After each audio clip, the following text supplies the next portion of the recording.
Primeramente vamos a analizar lo que es el vector de magnetización, pero para llegar a ese concepto es necesario primero definir el modelo atómico que utilizaremos.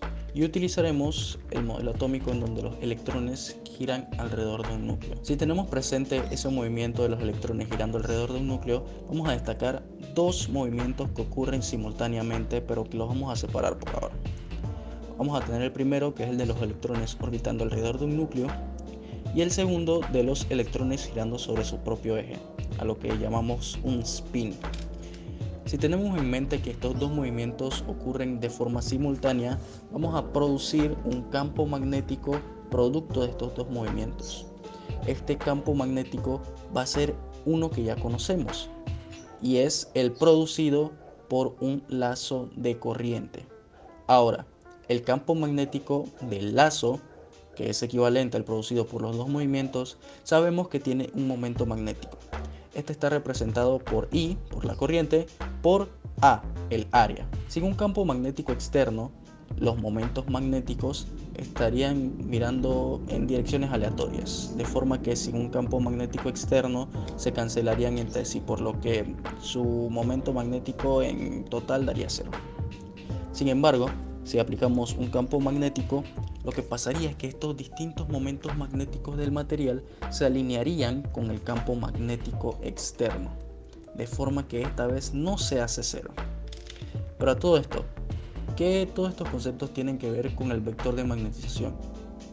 Bueno, básicamente el vector de magnetización son estos distintos momentos magnéticos que ya vimos por unidad de volumen del material. Es decir, vamos a considerar cada unidad de volumen y vamos a analizar los momentos magnéticos que hay en esa unidad de volumen en el material. Y bueno, pues ya definida lo que es el vector de magnetización, vamos a pasar a otro concepto importante, que es el de la susceptibilidad magnética. Y bueno, su mismo nombre lo explica, y es que la susceptibilidad magnética es una medida de qué tan sensible o qué tan susceptible es un material a ceder ante un campo magnético. Esto debido a que hay materiales que son más o menos susceptibles a alinear sus momentos magnéticos con un campo magnético externo. Esto matemáticamente y en materiales lineales se representa como M igual a X sub V por H. M es el vector de magnetización que ya hemos mencionado, X sub V es la susceptibilidad y H es la intensidad de flujo magnético. Dijimos que esta ecuación solamente sirve para materiales lineales. Este tipo de materiales son los diamagnéticos y los paramagnéticos. Estos materiales lo veremos a mayor profundidad en el siguiente punto. Y el siguiente punto es cómo es que se agrupan estos materiales según sus propiedades magnéticas. Entonces, según sus propiedades magnéticas, básicamente vamos a tener 4 tipos de materiales que vamos a describir a continuación. Y es que tenemos primeramente a los diamagnéticos. Estos tienen la característica de que sin un campo magnético externo, sus momentos magnéticos apuntan de forma aleatoria. Es decir, como habíamos visto antes, la sumatoria de ellos da 0. Sin embargo, cuando tenemos un campo magnético externo, se alinean de forma contraria al campo magnético externo. Por esto, la susceptibilidad va a ser negativa y pequeña. La magnetización también va a ser pequeño y negativo porque apunta en dirección contraria, y la permeabilidad va a ser menor que 1.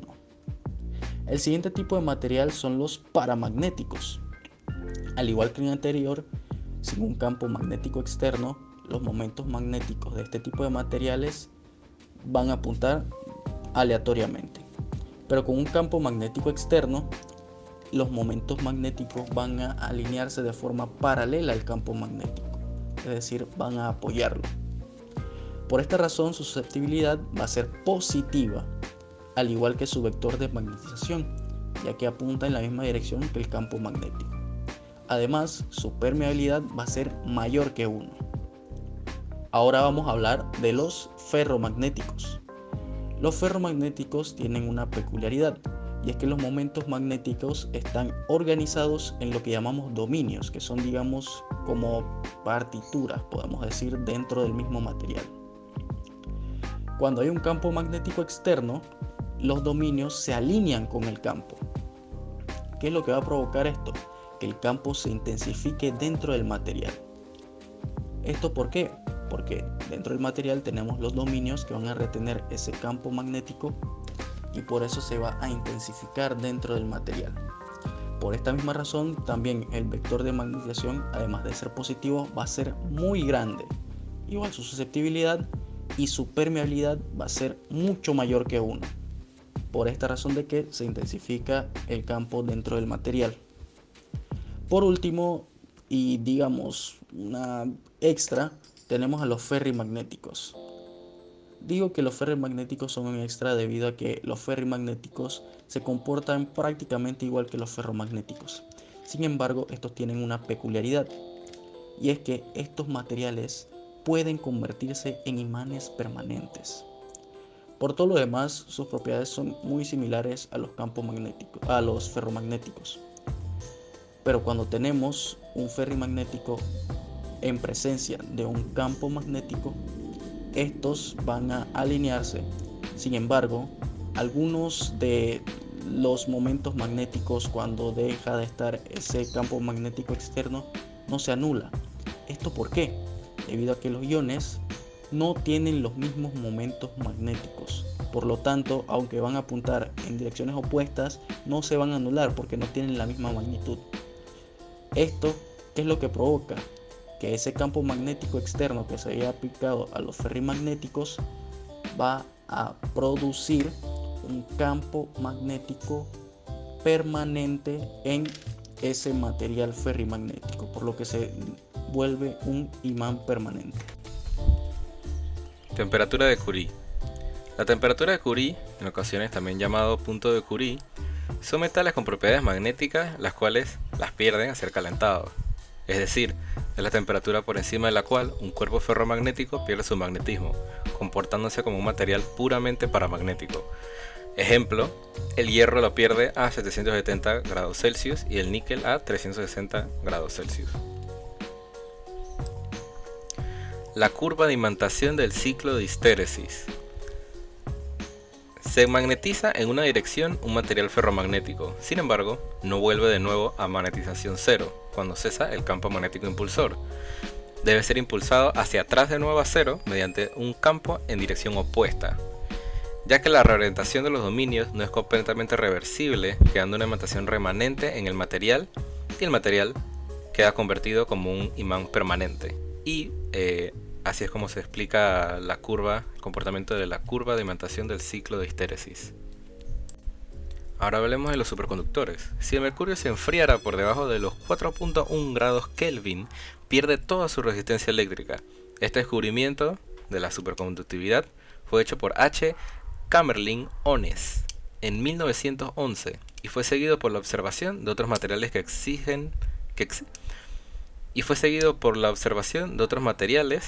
resistividad cero por debajo de una cierta temperatura crítica. El hecho de que la resistencia es cero ha sido demostrada por el sostenimiento de corrientes de anillos de plomo superconductores durante muchos años sin una reducción medible. Una corriente inducida en un anillo de metal ordinario decaerá rápidamente por la disipación en la resistencia a la corriente, pero los anillos superconductores habían mostrado una corriente de decaimiento de más de 1000 millones de años.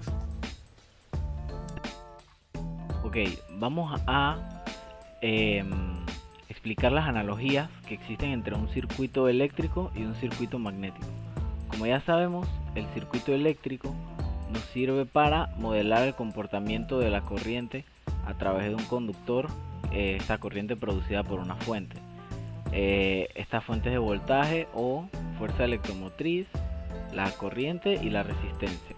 La resistencia que representa las características propias del material y su oposición a la corriente.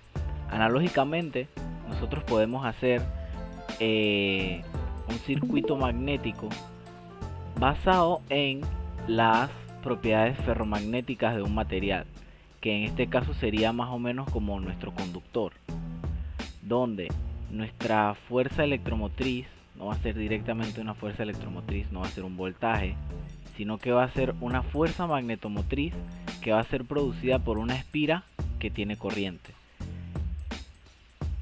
Luego vamos a tener un flujo que va a ser producido por esta corriente que se va a confinar dentro de nuestro núcleo ferromagnético. Esto dado porque así como la corriente le gusta moverse por los conductores, al flujo magnético le gusta moverse por los materiales con alta permeabilidad. Independientemente de esto, igual que con la corriente, tenemos una componente que se va a oponer al paso de del flujo magnético. En este caso le vamos a decir reluctividad magnética. Entonces esta se calcula bastante parecida a la corriente, midiendo la longitud, el área transversal y multiplicándola por la característica del material, o sea, en este caso la permeabilidad del material. Y bueno, modelándolo sería básicamente lo mismo: una fuerza magnetomotriz, nuestro núcleo y la reluctancia. El análogo de la corriente en este caso sería entonces lo que vendría a ser el flujo magnético, y cada uno pues con sus unidades respectivas.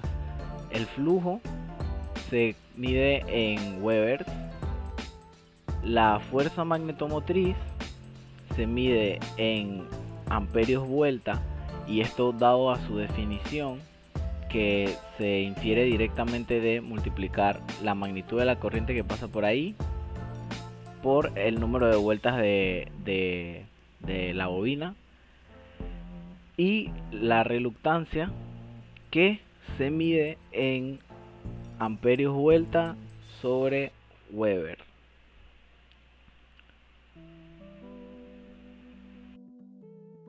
Ok, vamos a realizar este ejemplo de flujo magnético utilizando el concepto de circuito magnético. Lo que se nos pide es calcular la magnitud de la corriente que hay en el bobinado para producir un campo de 0,5 miliwebers. Un flujo de 0,5 miliwebers. Nos dicen que la sección transversal es circular, nos dan el radio de la misma y nos dan el radio de la circunferencia que forma el toroide. ¿Para qué nos sirven estos datos? Pues bueno, nosotros sabemos que la fórmula, según la ley de Hopkins, para calcular la fuerza magnetomotriz, que se traduce como el número de vueltas por la corriente, es flujo por reluctancia. Ya tenemos el valor del flujo, que es 0,5 miliwebers, y entonces solo nos faltaría calcular el valor de la reluctancia, que sería la longitud del medio. En este caso es una circunferencia, así que hay que calcular la circunferencia, que se calcula 2pi por el radio, que lo tenemos, entre la sección transversal, que también tenemos el radio, y como es circular, esta sección transversal sería pi por el radio al cuadrado, por la permeabilidad del medio, que sería entonces 1000 por la permeabilidad del vacío, que es un dato que nos da el problema. Sustituimos todos los valores y luego sustituimos la igualdad de que la fuerza magnetomotriz es igual al número de vueltas por la magnitud de la corriente. Despejamos para el valor de corriente, o sea, pasamos el número de vueltas dividiendo, y con todos los valores sustituidos y en las unidades correctas, entonces solo es cuestión de multiplicar en la calculadora y nos da el valor de la corriente, que sería 3,979 amperios.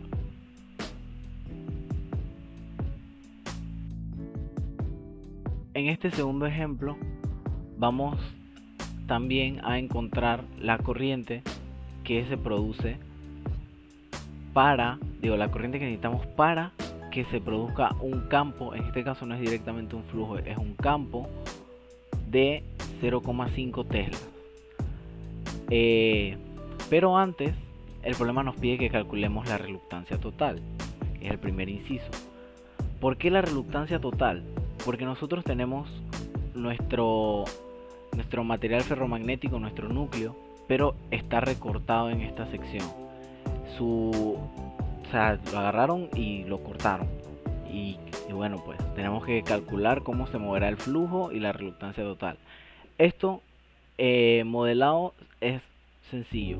La reluctancia del aire o de nuestro núcleo seguidamente de la reluctancia del aire, y se puede hacer la misma analogía que se hacía con los circuitos eléctricos. dos resistencias en serie, se suman sus valores y ese es el valor de la resistencia total. Asimismo, dos reluctancias en serie, se suma el valor y esa es nuestra reluctancia total. Y para calcular reluctancia ya sabemos que su fórmula es la longitud entre la permeabilidad por la sección transversal. La longitud total de nuestro núcleo nos la están dando, son estos 40 centímetros, o sea que la longitud aquí va a 0,4 entre la permeabilidad, que también nos las están dando, nos están dando la permeabilidad relativa, y la permeabilidad que usamos es la permeabilidad del medio, que es la permeabilidad relativa por μ0 por la sección transversal, que aquí nos están diciendo que es 12 centímetros, y nos da nuestra reluctancia en amperios vueltas sobre Weber.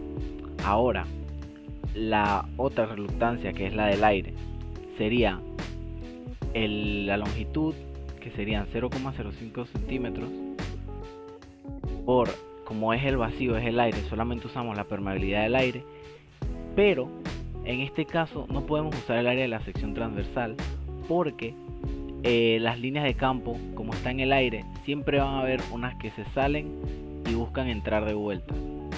¿Cómo representamos esto? Pues idealmente se suele aproximar un 5% del área transversal que se tiene, se le suma un 5% más. Y así obtenemos nuestra segunda reluctancia. La sumamos y ya tendríamos nuestra reluctancia total, el inciso A. Ahora, para el inciso B, vamos a hacer lo mismo que hicimos en el ejemplo anterior, solamente que aquí, en vez de colocar el flujo, como podemos utilizar esta relación de que el flujo es la magnitud del campo por el área, entonces solo colocamos, en vez del valor del flujo, colocamos los valores que tenemos, que son el valor del campo y el valor del área transversal. ¿Qué sección transversal vamos a usar? Pues claramente la más grande, que sería la que aproximamos con el 5%. Tenemos los valores de la reluctancia, tenemos nuestra relación, solamente pasamos dividiendo el número de vueltas y eso nos va a dar la corriente que necesitamos, que sería 0,602 amperios para producir nuestro campo de 0,5 Tesla. Buenos días, tardes o noches, profesora Shirley. Sea usted bienvenida a la segunda sección de este proyecto, que lleva como título Aplicaciones del electromagnetismo. Esta sección se encuentra trabajada por los caballeros Armin Romaña, Mario Guillén y mi persona Didier Guerra. Esperamos que sea de su deleite. Sin más cargar, pasemos al contenido. ¿Qué es la levitación magnética? Es un método por el cual un objeto es mantenido a flote por acción únicamente de un campo magnético. En pocas palabras, la presión magnética se opone a la gravedad. Y cabe destacar que cualquier objeto puede ser levitado siempre y cuando su campo magnético sea lo suficientemente fuerte. Algo importante a destacar de la levitación magnética es que el teorema de Earnshaw demuestra que utilizando únicamente el ferromagnetismo estático es imposible hacer levitar un objeto. Pero con el uso de materiales diamagnéticos, servomecanismos o superconductores hacen posible esta levitación magnética. Las aplicaciones del efecto de levitación magnética, conocidas generalmente como maglev, sus siglas en inglés Magnetic Levitation, son ya bastante conocidas y no son solamente utilizadas para propósitos industriales. Como se puede ver en las siguientes fotos, son utilizados para decoración, como es el caso de este mapamundi, también como es el caso de este jarrón flotante. Entonces hablemos acerca de una de las aplicaciones más importantes del fenómeno maglev, que es el transporte por levitación magnética. Este es un sistema de transporte que incluye la suspensión, guía y propulsión de vehículos. La tecnología de levitación magnética tiene el potencial de superar los 6.440 km por hora, que es lo mismo que 4.000 millas por hora, si se realiza en un túnel al vacío. Como se puede apreciar en estos videos de lamentablemente muy baja calidad, se puede ver que el potencial de velocidad que tienen estos trenes bala, como se les conoce generalmente, son increíbles, alcanzando los 500 km por hora incluso.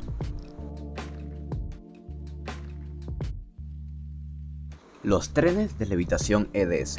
Antes de empezar a hablar de los trenes EDS, cabe recalcar que existen dos tipos de suspensión electromagnética que se utilizan. El EMS, que es suspensión electromagnética, y el EDS, que es suspensión electrodinámica. ¿En qué se basa la levitación EDS? Se basa en que ciertos materiales tienen la propiedad de rechazar cualquier campo magnético que intente penetrar en ellos. Esta propiedad se da principalmente en superconductores y es llamado el efecto Meissner. En diversos prototipos de suspensión EDS se ubica un material superconductor a los lados de la parte inferior del vehículo. Si observamos la imagen, estas serían ubicadas los pequeños rombos que se encuentran encima de los levitation magnets. Al moverse el vehículo a lo largo del carril se inducirá una corriente en las bobinas de este, las cuales actuarán entonces como electroimanes. Al interactuar con los superconductores montados en el tren se producirá la levitación.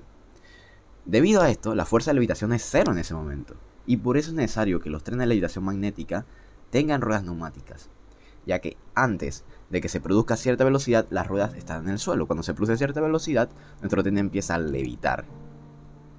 Igualmente, cuando la velocidad baja, nuestro tren vuelve a descender y son útiles las ruedas neumáticas. Las ventajas del sistema EDS frente al EMS es que permite levitación hasta 15 centímetros, lo cual es mucho mayor que las levitaciones que permite el sistema EMS. Y esto permite hacer guías menos precisas para este tipo de maglev.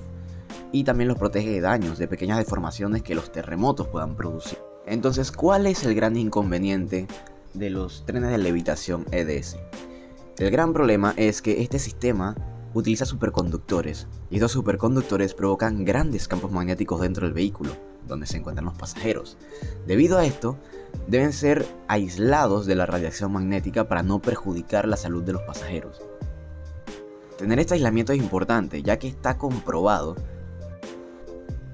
que la continua exposición a campos magnéticos fuertes puede producir ciertas enfermedades como el cáncer. En el video, que nos enseña lo que es el efecto Meissner, podemos ver cómo nuestro científico lo que hace es echar nitrógeno líquido con el fin de enfriar nuestro material hasta una temperatura cercana al cero absoluto, ya que en este punto se consigue lo que es un superconductor. Entonces, ¿qué está ocurriendo aquí? Lo que ocurre es que el superconductor está exhibiendo un diamagnetismo perfecto, lo cual es una propiedad esencial, y lo que hace con esto es que está rechazando el campo magnético que está produciendo nuestro imán.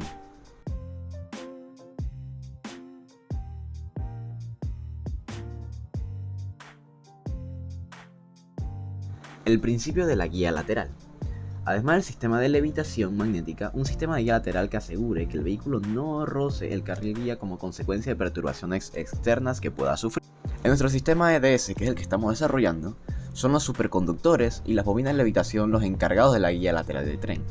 Las bobinas de levitación están conectadas por debajo del carril guía formando un lazo.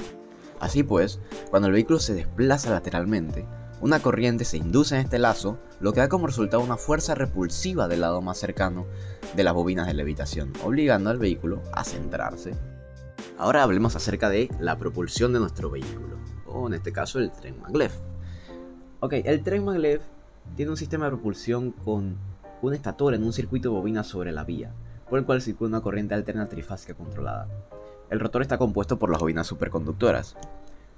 Se utiliza un motor lineal en estos casos. Y un motor lineal tiene la particularidad o la propiedad de que en vez de producir un torque, o sea una rotación, produce una fuerza lineal en el sentido de su longitud. El modo más común de funcionamiento es como un actuador tipo Lorentz, el cual la fuerza aplicada es linealmente proporcional a la corriente eléctrica y el campo magnético. Este campo magnético viajará junto al tren a través del carril guía, permitiéndole a este acelerar. Así, el rotor viajará a la misma velocidad que el campo magnético. Algo interesante de la propulsión de los trenes maglev es que esta energía de movimiento no la provee el tren, sino que es provisto por las vías. Esto permite evitar un mal gasto de energía fraccionando la vía en secciones, de manera que cada una tenga su alimentación y de esta manera solamente estarán activos aquellos tramos de la vía en lo que se necesite que el tren necesita más propulsión. Otra ventaja de este sistema de propulsión es que pueden subir pendientes de hasta 10 grados, comparado con los trenes normales que solamente pueden subir pendientes máximas de 4 grados. Hola, buenas tardes, mi nombre es Mario Guillén y yo vengo con todo el agrado del mundo a presentarles el tema de cómo se utilizan los materiales ferromagnéticos para aislamiento magnético, o también conocido como Magnetic Shield. Comencemos. ¿Qué es el aislamiento magnético? En la ingeniería eléctrica, el aislamiento magnético o magnetic shield es la práctica donde se reducen o se bloquean los campos magnéticos dentro de una barrera compuesta de materiales conductores o magnéticos. Esta práctica sirve para minimizar las interferencias electromagnéticas, aparte de proveer la posibilidad de ondas electromagnéticas de muy alta potencia en líneas de transmisión al vacío. Antes de entrar de lleno al tema, hagamos un pequeño resumen de lo que ya se ha visto anteriormente en este video, como por ejemplo, ¿qué es un material ferromagnético? Los materiales ferromagnéticos son aquellos que están compuestos de hierro, con aleaciones de tungsteno, níquel, aluminio y otros materiales. Su principal función es la de diseño de transformadores y máquinas eléctricas. También ya mi grupo ha presentado las características de estos ferromagnéticos, pero solamente como modo de resumen, vamos a aclarar los tres principales bajo mi punto de vista, que son: aparece una gran inducción magnética al aplicarle un campo magnético, que permiten concentrar con facilidad líneas de campo magnético acumulando densidad de flujo magnético elevado, y que se utilizan estos materiales para delimitar y dirigir los campos magnéticos en trayectorias bien definidas. Con esta información, entramos al tema, comenzando con lo que es el aislamiento interlaminar. Como sabemos, los materiales ferromagnéticos nos permiten controlar las líneas de los campos magnéticos, lo que nos ayuda entonces a su aislamiento, a través de los aislamientos interlaminares. El aislamiento interlaminar se consigue formando una capa de óxido natural sobre la superficie de la chapa magnética laminada plana o aplicando un revestimiento superficial. Evidentemente, este tratamiento no reduce las corrientes parásitas en el interior de las chapas. Generalmente se consigue una mejora en la resistencia entre chapas, recociendo la chapa bajo condiciones ligeramente oxidantes, que aumentan el espesor del óxido superficial y cortando entonces las formas acabadas para los núcleos. Ahora, los revestimientos o acabados del aislamiento pueden clasificarse ampliamente en orgánicos o inorgánicos. Comenzando por el aspecto orgánico, sabemos que el aislamiento orgánico consiste en general en esmaltes o barnices que se aplican a la superficie del acero para proporcionar una resistencia interlaminar. La chapa magnética laminada plana o revestimiento de tipo orgánico no puede recibir un recocido de distinción sin perjudicar el valor aislante de la capa. Esta, sin embargo, resiste las temperaturas de funcionamiento normales. Algunos aislamientos orgánicos son apropiados solo en núcleos refrigerados por aire, mientras que otros pueden ser apropiados para núcleos de transformadores tanto del tipo refrigerado por aire como los de baño de aceite. El espesor de este tipo de aislamiento es de aproximadamente de 2,5 milímetros. Ahora, en el aislamiento inorgánico, este se caracteriza en general por una elevada resistencia y por la capacidad de resistir las temperaturas necesarias para el recorrido de distensión. Está ideado por núcleos de transformadores refrigerados por aire o en baño de aceite. En conclusión a este tema de cómo se utilizan los materiales ferromagnéticos para el aislamiento magnético, la respuesta la encontramos en nada más y nada menos que en el aislamiento interlaminar, ya que ahí se explica perfectamente que es gracias a estos materiales que este aislamiento se puede dar, dándonos la respuesta que estábamos buscando desde un inicio. Gracias. Tecnología de carga inalámbrica. ¿Qué es y cómo funciona? Es un método de transferencia de energía y consiste en la transmisión de potencia eléctrica desde una fuente de alimentación hasta una carga de consumo sin la necesidad de un medio material o conductor eléctrico. La transmisión inalámbrica es útil para los dispositivos de potencial eléctrico en casos en donde la utilización de cables es inconveniente, peligrosa o no es posible. En la transmisión inalámbrica de energía, un dispositivo emisor conectado a una fuente de potencia, tal como una fuente de electricidad doméstica, transmite energía por un campo electromagnético a través de un espacio intermedio a uno o más dispositivos receptores, donde es convertida de vuelta a energía eléctrica y utilizada. Las técnicas de transferencia de energía pueden ser de dos clases, la no radiactiva y la radiactiva. En las técnicas de campo cercano o no radiactivas, la energía es transferida a través de cortas distancias por campos magnéticos usando un acoplamiento magnético entre electrones. Este tipo se aplica a cepillos dentales eléctricos, cargadores, tarjetas inteligentes, cargadores para dispositivos médicos implantables como marcapasos y potencia inductiva o cargadores de vehículos eléctricos como trenes o autobuses. Su enfoque actual es el de desarrollar sistemas inalámbricos para cargar dispositivos informáticos portátiles y móviles como teléfonos celulares o reproductores digitales de música y computadoras portátiles sin estar atados a un enchufe de pared. En las técnicas radiactivas o de campo cercano y lejano, también llamadas radiantes de energía, la energía es transmitida por haces de radiación electromagnética, como microondas o haces de láser. Estas técnicas pueden transportar la energía por una distancia mayor, pero deben ser dirigidas en el receptor. Las aplicaciones propuestas para este tipo son las de satélite de energía solar y vehículos aéreos no tripulados de energía inalámbrica. Un importante problema asociado a todos los sistemas de energía inalámbrica es limitar la exposición de las personas y otros seres vivos a posibles daños electromagnéticos. De todos modos, cualquiera de estos métodos siempre es menos eficiente que una carga directa, o sea, con cables. En resumidas cuentas, la carga inalámbrica se refiere al método de transferir energía eléctrica sin necesidad de cables, ya sea para cargar una batería recargable, como es el caso de un cepillo eléctrico o un teléfono celular, o energía para funcionamiento directo, como es el caso de una tarjeta de proximidad. Se puede utilizar para pequeñas cantidades de energía, como en las tarjetas de proximidad celulares, hasta altas energías, como es el caso de la recarga de autos eléctricos que ya han empezado a utilizarse. Ahora hablaremos un poco de los estándares de esta tecnología. ¿Cuáles son los estándares actuales de esta tecnología? Podemos mencionar algunos como el estándar QI. Este estándar tiene frecuencias muy altas. Es necesario que el smartphone esté muy cerca del cargador para que se pueda obtener una mayor eficiencia en el momento de la carga. Existe el estándar PMA, el cual es un sistema de carga por resonancia magnética. Este estándar es menos eficiente, pero permite cargar varios dispositivos en la misma superficie. También podemos mencionar el estándar PMA y A4WP, el cual nos permite que tanto dispositivos móviles como las bases de carga trabajen indistintamente, ya sea con resonancia magnética o carga por inducción.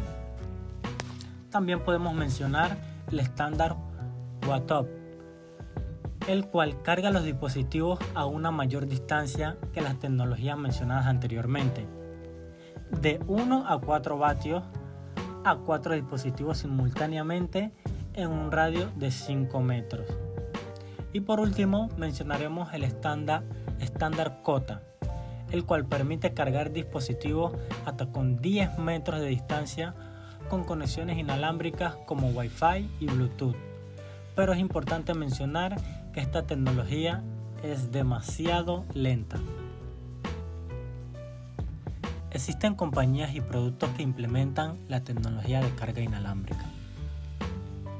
Xiaomi acaba de anunciar su propio sistema de carga inalámbrica a distancia, Mi Air Charge, es decir, que no es necesario ni cables ni una base de carga, sino que en el proceso de carga sucede de forma remota, a una distancia de varios metros y con una potencia de 5 watts, según asegura la compañía. Además, Xiaomi afirma que su tecnología es capaz de cargar varios dispositivos a la vez con una potencia de 5 watts y que incluso los obstáculos físicos no reducen la eficacia de la carga. Es cierto que no es una velocidad demasiado alta, pero sí es un pequeño gran paso hacia adelante. Huawei fue la primera compañía que presentó un sistema de carga por aire para smartphones. Aunque no ha revelado una posible fecha de comercialización para este producto, a diferencia de Xiaomi, Huawei utiliza una tecnología por láser para cargar dispositivos de forma inalámbrica dentro de un rango determinado. Para darnos una idea mucho más clara de cómo funciona, podemos tomar como referencia los cargadores solares, los cuales al recibir la energía solar comienzan a transmitir energía. Entonces, imaginamos que la luz del sol es el láser que se transmitirá del cargador de Huawei, por lo que es necesario que esta base se encuentre en la parte superior de nuestra habitación.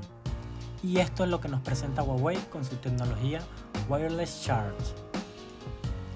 Motorola no ha querido quedarse atrás de sus rivales y también ha mostrado una tecnología de carga inalámbrica por aire, la cual resulta mucho más sencilla a lo que vimos con Huawei y Xiaomi. Motorola revela que su tecnología de carga por aire puede cargar dispositivos de la marca que se encuentren a 1 metro de distancia de la base. Sin embargo, no parece que de momento las personas vayan a poder estar paseando con el smartphone mientras se mantengan a un radio de 1 metro. Pues una cosa muy curiosa es que cuando se pone la mano frente de la base de carga, entonces la carga inalámbrica por aire se detiene. Pero no se explica si es por un tema de salud o por simple interferencia. Por último, hablaremos de Tesla Wireless Charge. Este nuevo cargador inalámbrico de Tesla consiste en una base de carga inductiva con certificación QI, la cual según la compañía presenta el mismo lenguaje de diseño utilizado en sus productos energéticos, como Powerwall. Aunque hay que mencionar que Tesla no especifica el tipo de material con el que está construido. El accesorio ofrece la posibilidad de cargar nuestro smartphone, ya sea de forma inalámbrica, al colocarlo encima siempre y cuando nuestro dispositivo cuente con esta característica, o por medio de un cable, ya que también cuenta con una batería integrada de 6.000 mAh. Es importante mencionar que muchas otras compañías y productos aplican la tecnología de carga inalámbrica.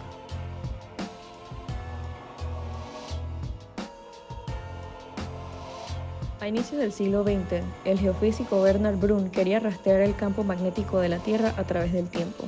Viviendo en el centro de Francia, cerca de muchos volcanes extintos, corrió la suerte de recibir una muestra de un recorte de terracota recubierta por piedras volcánicas gracias a un amigo suyo, la cual se llevó a su laboratorio para investigar. Pudo notar que la muestra estaba magnetizada de manera opuesta a la dirección del campo magnético de la Tierra. Al calentarse y luego enfriarse la terracota, los electrones en su estructura se vuelven como fósiles magnéticos, así dejando evidencia de cómo se encontraba el campo magnético en el momento preciso de su enfriamiento. Al momento del descubrimiento de Brun, los científicos no tenían manera de explicar cómo o por qué la muestra denotaba un campo magnético inverso al de la Tierra, por lo que hubo mucha duda en torno a su descubrimiento.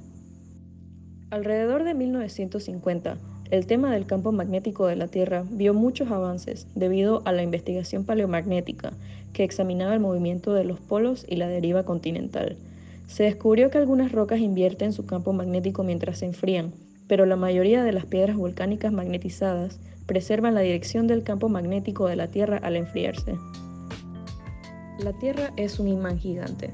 Si pudiéramos visualizar las líneas que demuestran el campo magnético, estaríamos viendo su magnetosfera. Esta esfera que nos rodea está formada por líneas invisibles que parten de los dos polos. La magnetosfera desvía los peligrosos rayos ultravioletas del Sol, manteniéndonos a salvo de la radiación galáctica.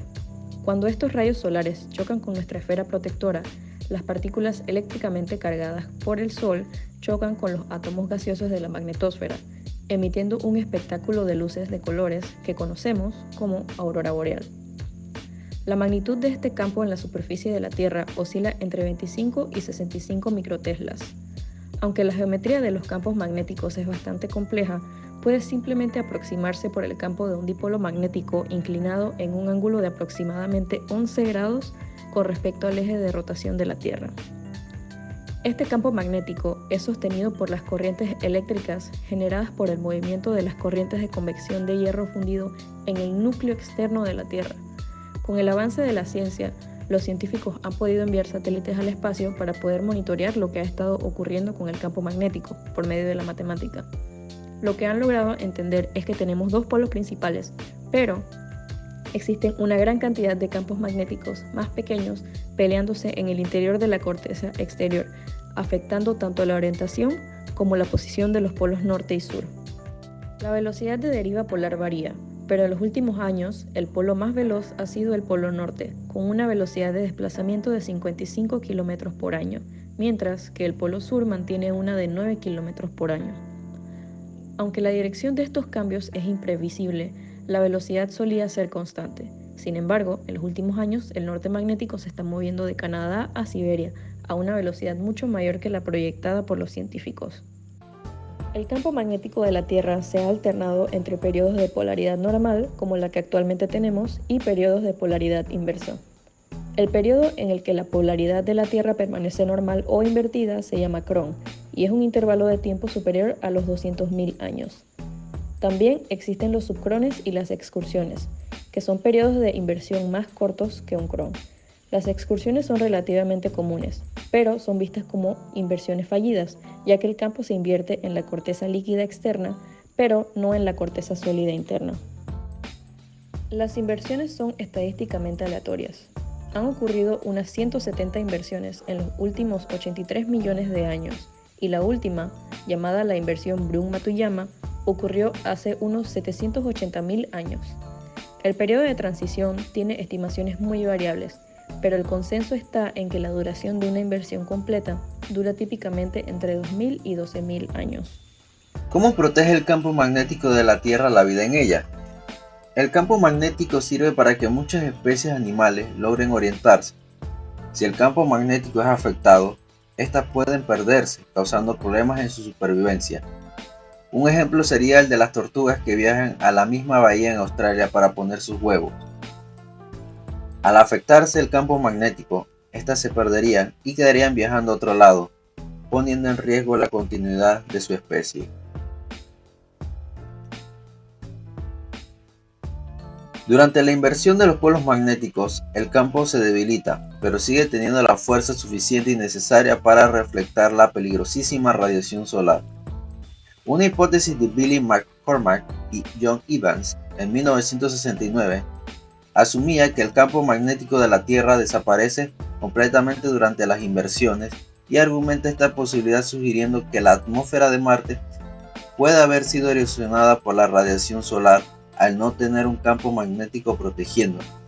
Sin embargo, mediciones de paleointensidad muestran que el campo magnético en la Tierra nunca ha desaparecido en el periodo de transición de inversiones pasadas. ¿Qué otras anomalías se han estado observando? El campo magnético terrestre se está debilitando gradualmente en un área que se extiende desde África hasta Sudamérica. Este comportamiento desconcierta a los geofísicos y está provocando perturbaciones técnicas en los satélites que orbitan la Tierra. Los científicos están usando datos de la constelación de Swarm de la ESA para comprender mejor esta área, conocida como la anomalía del Atlántico Sur. Debemos recordar que el campo magnético terrestre es básico para la vida en nuestro planeta. Esta fuerza dinámica nos protege de la radiación cósmica y las partículas cargadas procedentes del Sol. Este campo varía tanto su fuerza como su dirección. En los últimos 200 años, el campo magnético ha perdido de media global alrededor del 9% de su fuerza. Entre África y Sudamérica se ha conformado una extensión extensa de menor intensidad magnética, lo que se conoce como la anomalía del Atlántico Sur. La anomalía del Atlántico Sur se está moviendo hacia el oeste aproximadamente 1 grado de longitud cada 5 años y ligeramente hacia el norte. Con el tiempo, la diana de la anomalía pasará por Argentina, Bolivia, Brasil, Chile y Paraguay, según la información publicada en la revista EOS. Los investigadores descubrieron la anomalía en 1958, cuando los satélites comenzaron a medir la radiación en el espacio, aunque creen que existe desde principios del siglo XIX o antes. Anomalía del Atlántico Sur. Un pronóstico del científico de la NASA, Wei-Hia Huang, y del profesor del condado de Baltimore de la Universidad de Maryland, Andrew Tadmore, muestra que además de migrar hacia el oeste, la anomalía está creciendo en tamaño entre 1970 y 2020. La intensidad mínima del campo en esta zona descendió de alrededor de 24.000 a 22.000 nanotesla. Además, en los últimos 5 años ha surgido un segundo centro de intensidad mínima al suroeste de África, lo que sugiere que la anomalía del Atlántico Sur podría estar dividiéndose en dos. Jürgen Maxa, del Centro Alemán de Investigación de Geociencia, explica: el nuevo mínimo oriental de la anomalía del Atlántico Sur lleva una década formándose, aunque en los últimos años se ha acelerado su desarrollo. El reto ahora es entender los procesos en el núcleo terrestre que provocan estos cambios.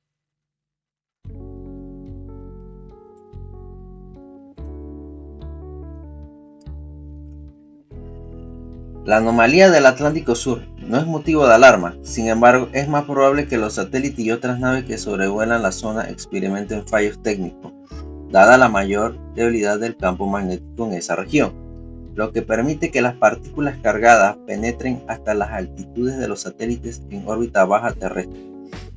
Muchos satélites en órbita cercana a la Tierra pasan obligatoriamente por la anomalía varias veces por semana. Se calcula que el telescopio espacial Hubble pasa el 15% de su vida en esa región. Cuando eso sucede, el Hubble apagará rutinariamente su cámara sensible a la luz para evitar daños.